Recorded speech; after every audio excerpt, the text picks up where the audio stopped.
You're an MBA aspirant and you're preparing for your upcoming admission interviews. And I know you, me, and every other MBA aspirant who once had to prepare for their interviews and the ones who are preparing for their interviews, all of us have some insecurities. There are some things within us which we feel that, hey, because of this one thing, we will not be able to crack this interview. Hey, because of these 2 or 3 things, I don't think that I'll be able to get into that B school of my dreams. I know that. I had one such problem, and if you've been following me for long enough, you would know this, that since my childhood, I have a speech problem. I stammer while I speak. Now, back in the school days and back in my engineering days and back when I was an MBA aspirant in 2015 and 16, this problem was worse. For me to speak 2 words together in a sentence was a big problem. Either I used to pause, I used to stammer, I used to slur, all of those things used to happen. And for me, that situation that, hey, when finally I realized that my entire future, which B school I might end up in, is hinged upon my speech, because, hey, your interview has an overriding effect on your exam score. So even if you've scored slightly lower in your CAT or ZAT or all of those exams, but you've been called for your interviews, your interview performance has the power to override your CAT score. The interviewers can score you so much that they will ensure that अगर आपका CAT score कम भी रहा है, वो भी उसमें compensate हो जाता है, and they make sure that yes, this candidate should be inside our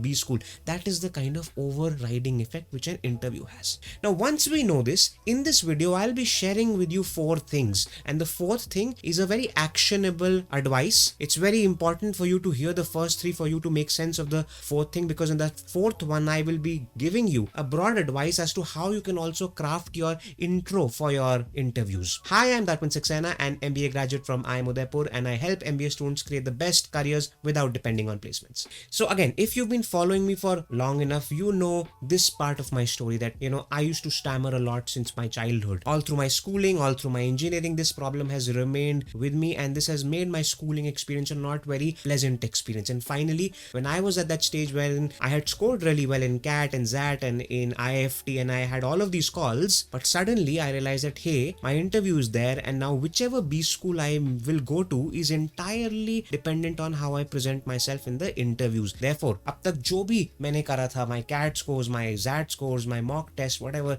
they don't mean anything anymore. Now it's about me, who I am, and how I present myself. And there came out my biggest insecurity that, hey, how will I speak? Now for you, this insecurity could be anything else for you. For you, this insecurity could be that, hey, I do not have good extra curricular activities, or hey, I am a fresher, so I don't have anything to speak in my work experience, or hey, my work experience is not that great, or hey, that my scores in my UG have been horrible. What do? I think because of this, I'll not be able to say. And a very common problem that, hey, I have a 2-year education gap. How will I ever explain that? I know these problems. All of these are insecurities which surface when we realize that suddenly now we might have to explain these to somebody in the interview room. And therefore, in this video, I'm going to give you these 4 points which will help you understand that whichever insecurity you may be having, it's okay, and there's a workaround to it, and you can still make it to whichever B school you want to. The first thing which you really need to understand is that whatever challenge you are facing, you need to embrace it. There is no reason and there is no way you can hide it. Even if there was a way for you to hide it, I would suggest you to embrace it, to acknowledge it, and get rid of it completely. So for example, for me,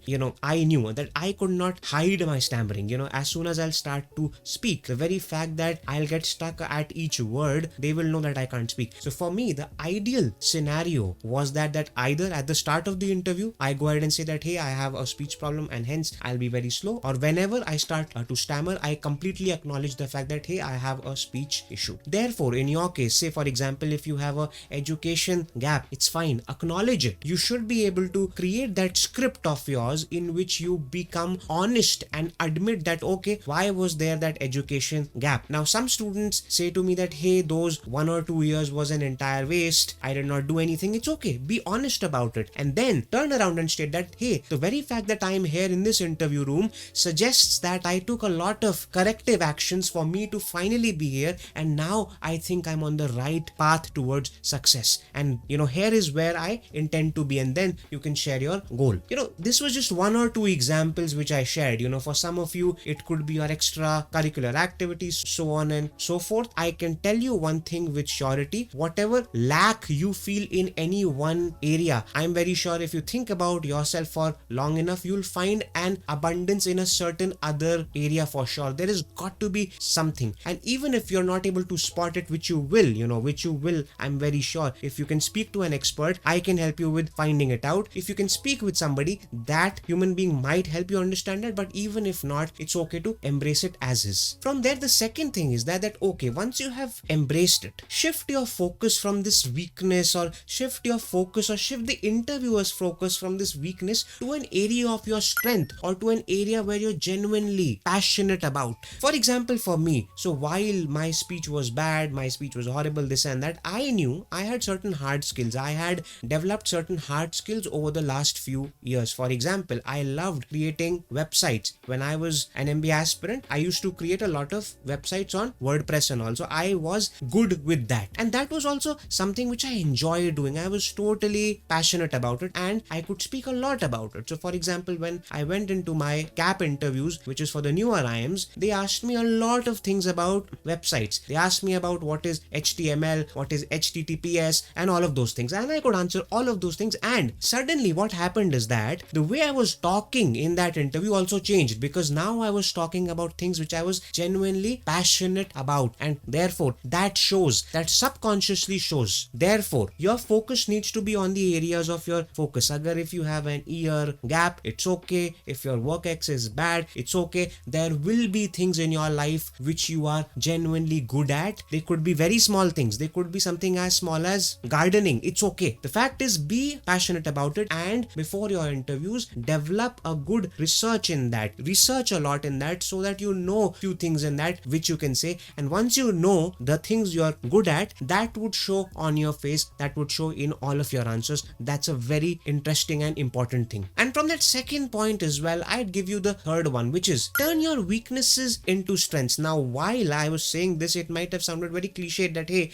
present your weaknesses as strengths and all of that. No, I'm not saying that. I'm saying whatever weakness you have, go into the opposite direction of that, and probably the thing which is exactly diametrically opposite to that can be your strength. I'll give you a very small example. So for me, again, my soft skills were hampered. My soft skills, my speech, the way I talk, the way I explain, it was all hampered. It was all bad. I realized that, okay, if my soft skills are bad, I will work on my hard skills. I will improve them to a point wherein my hard skills will speak for me. My hard skills will help me show that, hey, I'm not a complete dodo. I'm somebody who knows things. And this choice of mine, which I made as an MBA aspirant, also helped me during my placements, because during my placements also, I was working on my blog. I was working on improving my skills in the field of marketing. And thanks to all of that, I started to do freelancing while I was in my MBA at IIM Udaipur. I started to earn in US dollars while I was in my MBA. And thanks to all of those freelancing and blogging and all of those things, I got 3 job offers even when my placements had not started. Suddenly, you will realize my story changed, because while I was an MBA aspirant, I used to think that, hey, my soft skills are so horrible. How will I even crack this MBA admission interview? Even if I crack this, how will I sail through my MBA? How will I find a job? But then the story was that because I could focus on something diametrically opposite to my weakness, I could build upon that. I could build on my hard skills, and I could get the outcomes which I wanted from there. This is exactly what I teach inside my course, wherein I help MBA students get the best career outcomes without depending on placements. Also, each week I conduct a free workshop in which I share a few of these secrets, so you could go ahead and save your spot for the next workshop. And finally, the fourth thing, once you've done these first 3 things, once you've figured out these things for yourself, the fourth thing is a very simple thing. Draft your anchor story. Now, what exactly is an anchor story? An anchor story is a story which reflects who you are, your strengths, your weaknesses, any hardships, any great qualities of yours. One big statement or few statements which make up this entire story. Once you sit down to craft this story, what you will realize is that you have a lot of achievements which you never thought were actually achievements, and you also have a lot of hardships in your life which, until and unless you bring out those hardships, your achievements will not look as big. I'll give you one small example of this, and I've shared this example on a lot of occasions. I had a student, she was a CA, she finally went to IIM Ahmedabad. One of the things, except for her hobbies and except for the fact that where she used to work and all, one of the things which she said, just as if it was hardly anything, was that she was the sole bread earner of a family from the age of 18. Now, to her, this was a very normal thing, but to anyone else, this is not a normal thing. Therefore, I told her that, hey, your anchor story needs to have this, because until and unless you give this as a base to your story that, hey, this is the lowest or this is the hardships which I have faced, where you are will not be appreciated so well. तो आप आज अगर उस interview room में हैं and अगर आपको चाहिए कि interview should appreciate this fact that you've made it over here, there have to be things you need to share with them about who you are and where you started out and now where you are here.